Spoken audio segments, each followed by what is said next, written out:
Welcome to Chillin' 101. We hope this video helps. You start by powering down the iPhone and removing the case. Safety first. Place the phone on a soft, flat surface so you don't add new dings. Next, test on a hidden edge. This tells you whether the oliphobic or glass coating will react. If it changes color or peels, stop.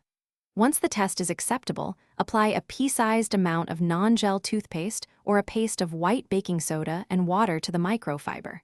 Make sure to proceed gently and stay focused. Now you polish. Dab the paste onto the scratch and rub in small circular motions, applying light pressure. This abrades and evens the glass, reducing the appearance of scratches. Work for 30 to 60 seconds, then wipe clean and inspect.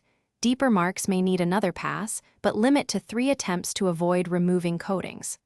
Once satisfied, remove all residue with a clean microfiber, and then swab the area with 70% isopropyl to remove oils and reveal the true finish.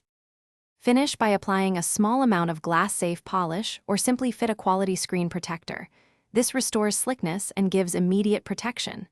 If you notice haze, streaks that won't buff out, or coating lifting, stop, clean the surface with isopropyl and do not continue abrasive work. That usually means the coating is damaged and you should seek professional repair. For persistent, deep scratches that polishing can't fix, replacing the glass via an authorized service is the safest route. Thanks for watching.